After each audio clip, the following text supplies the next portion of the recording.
We are living in amazing times, where technology has reached a level that our grandparents couldn't even dream of back in their young years. We can talk with people located at the other part of the world in just seconds through these small, smart devices that everybody uses on a daily basis. We can install and uninstall such a great variety of mobile apps meant to help make our lives easier. There is no doubt that these smartphones are a great addition to our everyday activities. But have you ever wondered if we are really the ones that use them and not them using us? What I'm saying to people is, to all of us, I'm not knocking the phone. What I'm saying is, what is it doing to us? Any intelligence service in the world that has significant funding and a real technological research team can own that phone the minute it connects to their network. As soon as you turn it on, it can be theirs. They can turn it into a microphone, they can take pictures from it, they can take the data off of it.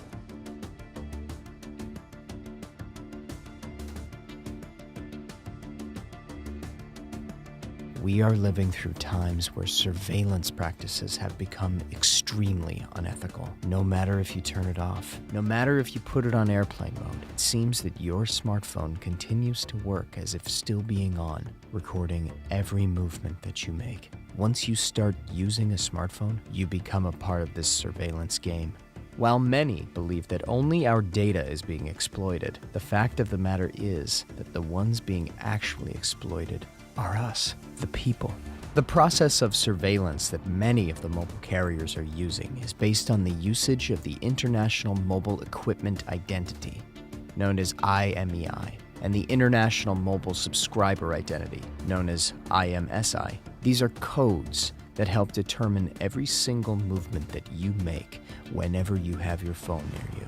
Both codes, IMEI and IMSI, represent the identification numbers that your smartphone and SIM card has, which are unique. The strategies they are using are very much encouraged by the fact that nowadays, people are more willing to use a mobile phone rather than a laptop or a desktop. And it makes sense. The smaller the screen, the easier and more comfortable to use wherever you are. Considering the fact that your phone is constantly connected to the nearest cellular tower, every time you use it, your whole activity is being recorded through the radio frequencies sent to that particular cellular tower. One might think that this happens only when the smartphone is on. Things are actually more complex than that. As radio frequency emissions are invisible, you can't see that your device, while being off, is still working, meaning that it keeps on sending data about your location and activity to cellular towers through the unique identification numbers we mentioned earlier, IMEI and IMSI. So this means that whenever you're carrying your phone with you, a record is being made about your presence in a certain location at a certain time that is used by companies to create their bulk collections of data. In other words, this is how mass surveillance takes place, collecting data in advance with the hope that it might become useful in the future. Now, is there something you can do to stop this? While this mass surveillance could be too complex to completely block it, any average person can simply shut the phone off. Yet, how can you tell if your device is actually turned off? You might just take out its battery, but can you do this with the current models of smartphones, since most of these devices come with a non-removable battery?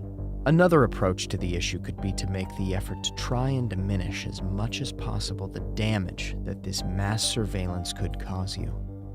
Different ways of using your smartphone could be the answer, meaning that you could, let's say, use a virtual private network known as VPN that will encrypt and anonymize your online traffic. Also, you can turn to encrypted chat apps such as iMessage, which hide your messages and pictures to not be captured by surveillance programs. Turning off your phone's GPS seems to be another solution, but by doing so, some of your maps and weather apps won't work anymore. You might also turn it off and put it in a special bag, like a Faraday pouch. But this will completely block cell signals, and you won't be able to give or receive calls. We need to understand that there is an industry nowadays that has a main purpose of keeping the process of all the data being collected invisible. This means that you have no idea what the apps you're downloading on your phone are actually doing with the personal information that they require once you're setting up an account. You do have the option of checking or unchecking the box where it says that you agree with their terms and services. But what if you don't agree? Simple. You cannot set up the account you need, whether we're talking about Facebook or any other mobile app. So it's this conditioning that smartphone users have to succumb to in order to have access to certain online services that are becoming more and more useful in these times we're living in. When you sign up for Facebook, you sign up for terms of service. Are you familiar with that? Yes. Okay. It says, the terms govern your use of Facebook and the products, features, apps, services, technology, software we offer. Facebook's products are products, except where we expressly state that separate terms and not these apply. I'm a lawyer, I have no idea what that means. But when you look at terms of service, this is what you get. Do you think the average consumer understands what they're signing up for? I don't think that the average person likely reads that whole document. The whole process of gathering our personal information is so complex and lacks transparency that it's really hard to see what is actually happening when using the smartphone. This smart device that you and everybody in the whole world is using represents the bridge between you, the user, and the corporations, the governments. And in order to have the right to use the online services that everybody needs nowadays, you have to provide free access through that bridge to your personal data, which is collected and used without you having not even the slightest idea. You are being conditioned to use your phone that you paid for with the money that you worked for by following certain rules so that you become the main source of profit for those that need it. All this data that you're offering through the actions that you take with your smartphone becomes someone else's possession because all the records about you are not yours anymore. Once you agree, once you check that box that says you understood their terms and services, you are giving it all away to be used in whatever way profit hunters need to use it. In other words, as hard as it might be to understand, you agree that your phone is free to spy on you whenever and however.